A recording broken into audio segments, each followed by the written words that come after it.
Hello everyone and welcome to Microbiology Virtual Conference 2024. My name is Mashkoor Choudhry. I'm a professor and vice chair for research in the Department of Surgery at Loyola University, Chicago. Today I'm going to share some of our ongoing studies in the area of burn injury, and specifically I'm focusing on how GI responds to this insult or injury. As many of you are aware or may know, that burn injury is a major clinical problem, not only in the United States, but worldwide. In the world, nearly 6 million burn patients are reported every year. Within the United States, according to American Burn Association fact sheet, nearly 500,000 to 1 million burn injuries are reported every year. Of these, 40,000 hospitalization are reported. These burn injuries could result directly from fire or from scalp burn injury. Some of these burn injuries are inflicted by chemical or electrical shocks. There is another fact to these injuries is that the majority of these, or many I would say, of these injuries occur under the influence of alcohol exposure. What does that mean? That many times that injury, not only burn, but other traumatic injury, or the patient, when they come to the hospital, they are intoxicated at the time of injury. Another very important finding is that the patients who sustain injuries in the presence of alcohol exposure or intoxication, they have longer hospital stay, they have higher incidence of infection, they exhibit higher morbidity and mortality. Particularly, it becomes very important when burn injury is a smaller burn injury and the patient is not, that severity is not that much. But if that injured patient is intoxicated, the combined or synergistic effect may be severe. So alcohol becomes a major factor in smaller burn injuries that occur while intoxicated. As you can imagine that or see that burn insult is a skin injury. As a result of skin injury or as a result of this burn insult, what happened, the body tries to protect the vital organs. And those brain, heart, and lung. And what does that mean? That the blood perfusion is directed towards the heart, lung, and blood. And in doing so, some of the other organs exhibit ischemic insult or become ischemic. And particularly in the intestine part, under ischemia, as a result of this ischemic insult, intestinal wall of the intestine become leaky, and the bacteria or enterotoxin that are residing in the intestine lumen, they creeps out of the GI tract and gets into the circulation, and that can actually lead to infection, sepsis, and multiple organ dysfunction. This is another slide showing the complications or some of the mechanistic approach or the conditions or pathways leading to the complication. As a result of burn injury, there are DAMPs and PAMs are released. They get into the circulation. They activate the systemic inflammation by inducing monocytes, or macrophages in the systemic or the T cell activation. That can lead to the systemic inflammation. On one hand, on the other side, they cause barrier leakiness, which then can result to tissue edema and injury, and that can combine together can lead to systemic inflammatory response and sepsis, leading to multiple organ failure and death. Along the same line, because of the loss of muscles, there is a hypermetabolic state that can also contribute to this sepsis or septic pathology post-burn injury. Our lab has been for studying the GI response. As you know, the GI or intestine is the major reservoir of bacteria. And there are studies suggesting, including our own, that the gut barrier become leaky, both in after burn injury and other traumatic insult, as well as alcohol abuse. And this insult has been reported in inflammatory bowel disease conditions also. As you all know or may know that the major function of the GI is to digest the food and get it absorbed. And one of the major function in this process is that the intestine transit or movement of the intestine lumen, or the content of the present in the intestine lumen, from proximal to distal end, from oral to the anal opening. But as a result of injury, this can be compromised, and this compromised on GI motility or GI functions can then lead to a barrier disruption and leakiness. So in our studies, we wanted to test, or we tested whether alcohol and burn injury has any impact on GI motility and permeability. And for that, we moved to our rodent models, and in which we use mice. They are gavaged with alcohol, 3 gram per kg body weight. These mice are given alcohol orally or gavaged orally, and we monitor the blood clearance, alcohol clearance. And as you can see here, that at 4-hour time point, when blood alcohol level are in the range of 90 to 100 milligram deciliter, they received burn injury. And for that, what we did, we anesthetized these mice and given 10 to 12%, 12 to 13% total body surface area burn injury by exposing the skin to 85 to 90 degrees centigrade for 7 seconds.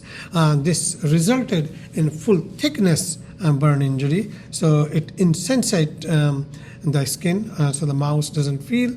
That is a 3rd degree burn injury, and as a result, this resulted in 4 experimental group: sham vehicle, sham ethanol, burn vehicle, and burn ethanol. We sacrificed these mice on day 1 and day 3 post-injury.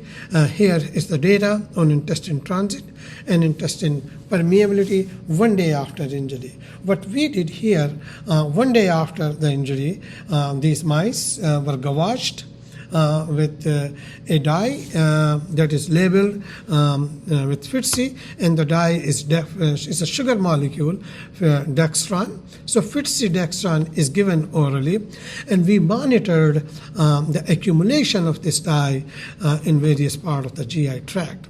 As you can see here, that the accumulation of dye, by the way, just to rephrase it, after the gavage, mice were given, we waited for 90 minutes to observe the movement of this dye through the intestine, and after that time we collected blood and the luminal content to monitor intestine transit. For the blood, we monitored for intestine permeability.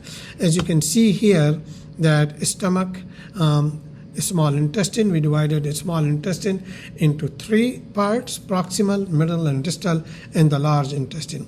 So the dye that accumulated in various parts shows the movement or passage through the GI tract. And the dye that gets accumulated in the blood, that shows the translocation of the dye from the intestine to the GI or systemic circulation, suggesting the leakiness of that.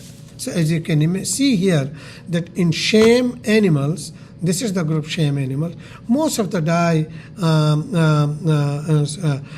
this is the sham group, that most of the dye moved towards the end or distal part of the GI tract, and most of the dye is accumulated in the large intestine part.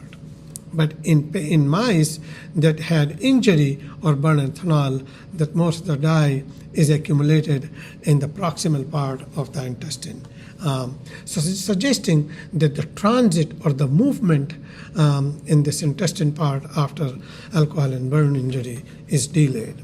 And on this panel, you see the accumulation of dye in circulation, suggesting that not only the intestine transit is decreased, but intestine becomes more leaky after alcohol and burn injury. In a separate experiment, we also monitored the bacterial changes or bacterial accumulation. So we first monitored bacterial growth, a simple culture, live bacterial growth. As you can see here, this is the tryptic soya growth, which is gross total bacteria, and this is more of a Enterobacteriaceae or gram-negative bacterial growth here. As you can see that from the shame, compared to the shame groups, although there is some accumulation here, but the group that has received alcohol and burn injury shows significant increase in bacterial growth, suggesting that not only the intestine permeability in transit compromise, but it can also result in more growth of the bacteria in the small intestine. We then took the fecal samples from this small intestine and analyzed using 16S-RS sequencing. The results shown in this panel, as you can see, that there is a significant diversity after ethanol and burn injury. Particularly, if you can see that this Enterobacteriaceae or proteobacteria, which are relatively in a smaller number of the shame vehicle, that has significantly increased following ethanol and burn injury. We then also we did simple PCR to analyze Enterobacteriaceae group, because which is a very common gram-negative bacteria family and has been shown to be increased. As you can see here, that we see a several-fold increase in Enterobacteriaceae group after ethanol and burn injury, suggesting that after ethanol burn injury, there is a significant elevation of proteobacteria, and then which is then confirmed with RT-PCR. We also tested whether is there any, because in the normal condition, this bacteria stays in the lumen of that, and their proximity to the intestinal epithelial lining is prevented or protected by mucosal lining and several other defense mechanisms available at the time of at the intestine mucosa side. As you can see here, that not only increase in the number of Enterobacteriaceae, but we see significant or proximity or these bacteria gets closer or comes in more proximal or more closer to the mucosal lining, suggesting that somehow the intestine defense mechanism are not as effective as in other groups, and that's the reason that bacteria gets closer to the epithelial lining. So as you can all know, that intestine has its own defense mechanism to keep these bacteria away from the intestinal epithelial lining. And one of those factors that I'm going to be sharing some of those factors in my subsequent slide, but here what I'm going to show is that the physical lining of epithelial cells is one of the defense mechanisms that keeps this bacteria away or keeps into the lumen and protects from their translocation. So we then tested if the permeability is compromised, what is the underlying mechanism. So we examined the tight junctions protein, all these epithelial linings, they're the physical lining, and these epithelial cells, they join together through tight junctions proteins. And as you can see, that this tight junction protein consists of ZO1, claudins, and occludins. And we have monitored in our model the expression and co-localization of these tight junctions proteins. So I'm just going to show you just a representative diagram showing that one of those is a claudin 8. As you can see here, that the expression on this left side panel, the expression of claudin 8 is decreased. And not only that, is that their co-localization is beta actin is also decreased in alcohol and burn mice. We monitored some other e-adherents and their co-localization, but we didn't see much of a difference in this adherent junctions proteins. But similar to claudin, and we have seen decrease occludin and some other claudins, one also decrease after alcohol and burn injury. We then moved on to more on the histological analysis, and as you know, that the epithelial cells, besides their forming this defense mechanism, this epithelial lining keeps renewing every few days. So we wanted to test if there is any change in their renewal or their proliferative capacity, or if there is any change in their apoptotic markers. So here's the slide. What we showed first is that the histology, simple histology, H&E, as you can see in this, again, day 1 after alcohol and burn injury, you see the villus length after ethanol and burn injury is significantly reduced. Although there is some reduction in simple burn or alone group, but the group that has combined insult is substantially or significantly or much lower villus length as compared to the other group. This panel shows the proliferative response, and as you can see, what we monitored here, proliferative response by staining with Ki-67 staining. As you can see, that as a result of burn ethanol group, there is a significant decrease in the suggesting that the proliferative capacity of these epithelial cell is also decreased after alcohol and burn injury.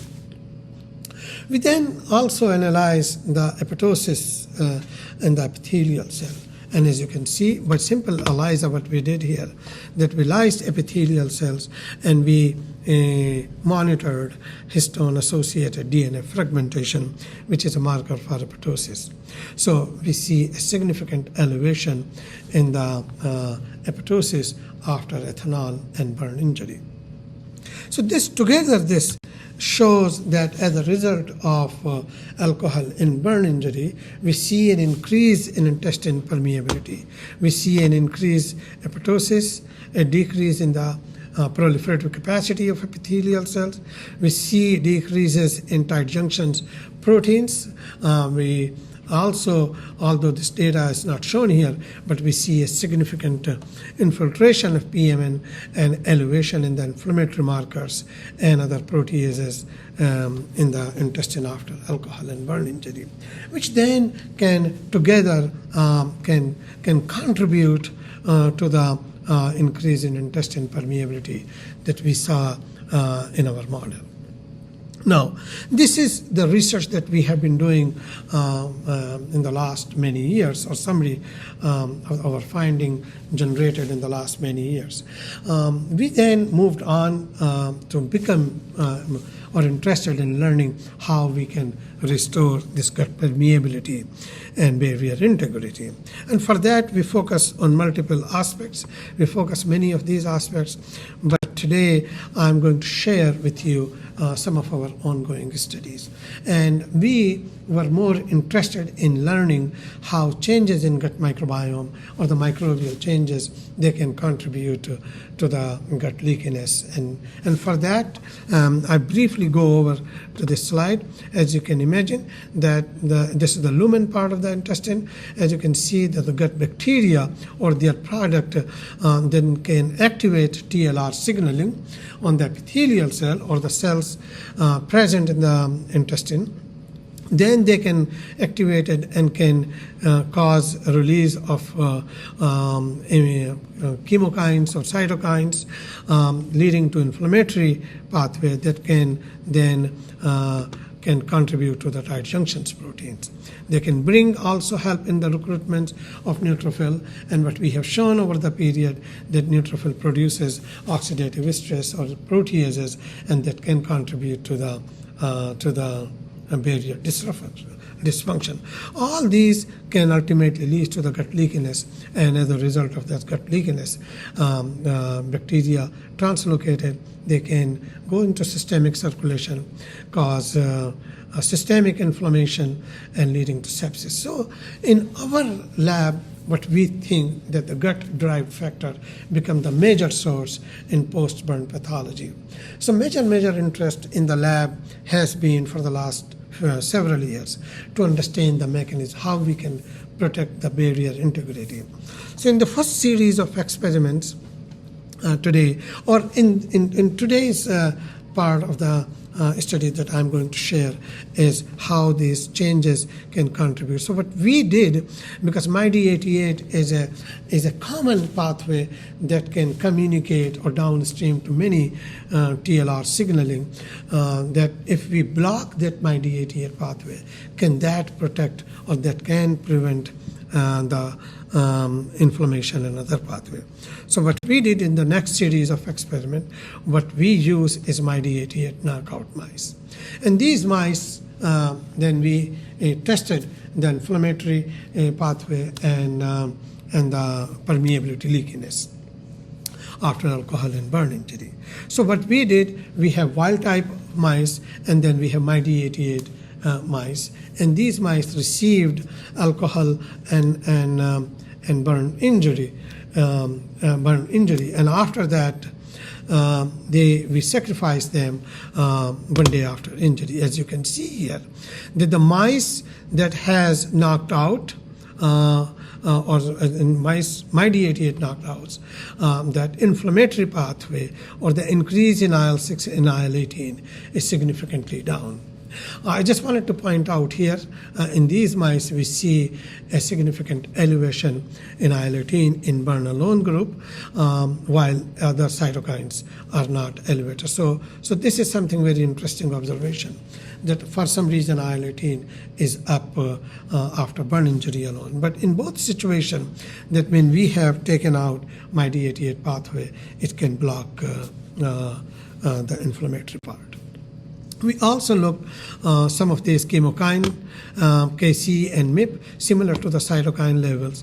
We see a decrease in these chemokine levels also, suggesting that MyD88 pathway is critical to this inflammation that we have observed in the inflammatory pathway. Today we do not have enough time, but we have done some permeability and some other aspects of the inflammatory, and we see a pathway, and we have observed, similar to the significant elevation in the inflammation, the gut leakiness or permeability is also reduced in MyD88 pathway. But in the next few slides, what I'm going to bring you further in order to understand the mechanistic pathway. And more recently, we become interested microRNA. MicroRNA are small non-coding RNA. They are critical in regulating the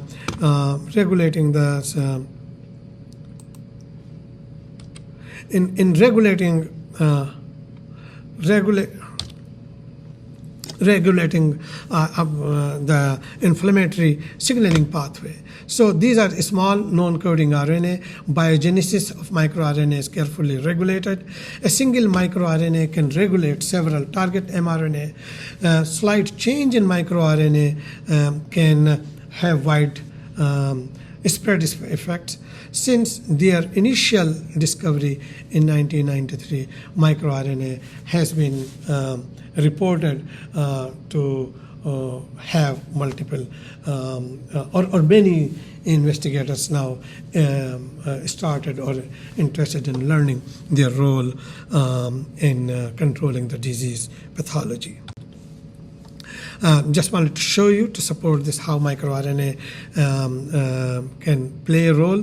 These are simple mutant, microRNA regulation. These are some of the pathways. The dicer and argonaute plays a major role in microRNA maturation. So what these studies show that if you knock out the dicer path and then microRNA will not be matured, so they are ineffective. So you see some intestine pathology here in these mice.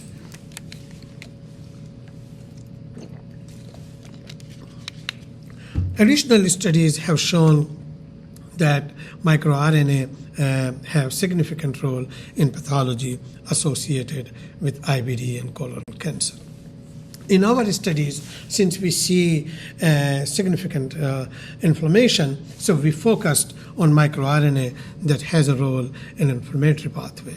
So what we did, we used the same model we have been using, given alcohol and burn injury.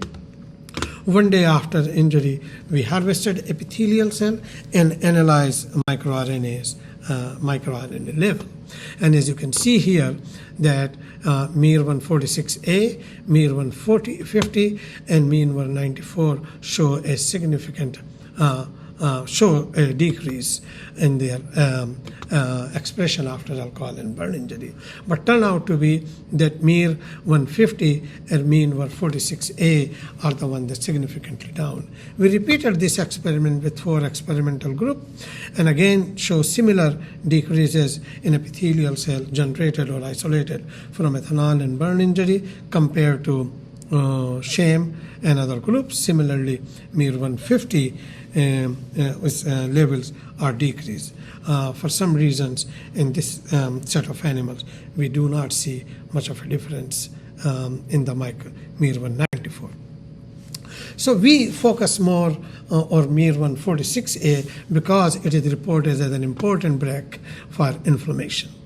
So what we did, we use an in vitro setting where what we use an intestinal epithelial cell line Mott-K cells. And what we did, we transfected these mice are given with mimic and inhibitor of MIR146A 24 hours before their stimulation with LPS. 24 hours after LPS, these cells were lysed and harvested for the assessment of inflammatory mediators.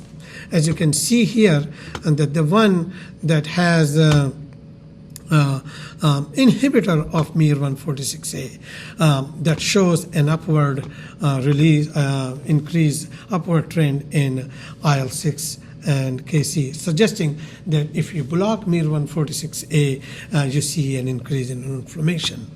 On the lower panel here, you see when we overexpress MIR146A, that inflammatory pathway is or inflammation or the release of IL-6 and KC is decreased, suggesting that MIR146A has a role in inflammatory pathway. So we then moved on to our in vivo model where we wanted to test whether overexpression of MIR146A has any impact on intestinal inflammation and leakiness. So what we did in this set of animals, we pre-gavage, we give mice or gavaged or IP injection with MIR146A 1 day before the actual injury. And on the day of injury, we then give injury, and 1 day after that, we harvested or we sacrificed these mice and measured, monitored harvested intestine, and then monitored gut leakiness.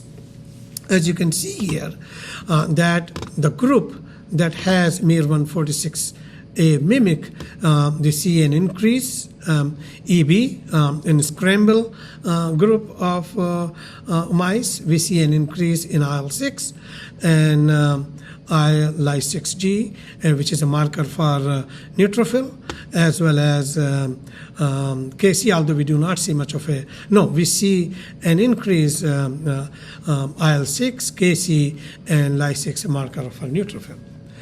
The group that has mimic IL-6, it is shows a downward trend. Both the expression of IL-6, Kc, and Ly6G is decreased. Lipocalin is another marker, inflammatory marker, and that's also decreased after ethanol burn mice given MIR146A, suggesting that MIR146A reduces inflammation after ethanol and burn injury. We then measured some junction protein and proliferation. As you can see, the top panel is cyclin D. We see cyclin D is a marker for proliferation. It's down in the ethanol burn, treated with a scramble. But then when we treated these mice with the mimic, we saw an upward trend here. As you can see, cyclin D with Western blot. This was a PCR, and then similar to the PCR level, we see a protection and upward or prevention of the decrease of proliferation, or kind of a restoration of proliferative capacity. We then moved on the occludin, which is the expression of it is decreased. As you can see, both PCR and Western blotting, we see a decrease of that. But when these mice were treated, we saw an upward trend in the expression, suggesting that not only MIR146A prevented the inflammation, but is also protected or prevented the decrease in the proliferative capacity and restored the tight junctions protein. Then we measured the permeability of these in these mice. And as you can see here, that the group that has MIR mimic, although there is a downward trend, but it did not significantly protected the barrier. So suggesting that while MIR146A restores prevent the inflammation, restores proliferative and junction protein, it does not fully restore the permeability, suggesting that maybe more than MIR146A or additional mechanism might be existing, and that is undergoing right now in our laboratory. So in conclusion, in summary, what we have shown here, that as a result of alcohol and burn injury, MIR146A is decreased. This is an important break for inflammation. So this decrease can lead to increased inflammation and can contribute to decrease in the epithelial cell proliferative capacity, which ultimately can lead to the permeability increase. So the overall the finding highlight the role therapeutic potential for MIR146A, but as I said, that we need to do more studies with additional microRNA to figure it out, that figure out if my MIR146A alone is not sufficient, what we need in order to restore the barrier integrity. So this is in summary just to show you that gut bacteria might be activating the TLR pathway through MyD88, as somehow this microRNA is regulating, and that leading to permeability increase following alcohol and burn injury. With that, I would like to recognize the major player Choudhry lab. Major part that I shared with you today is done by Xiaoling Li and Carly, Caroline Herrnreiter, but all of them have contributed in one way or another. Would like to recognize my collaborator and then NIH support. Thank you, and would be happy to answer any question.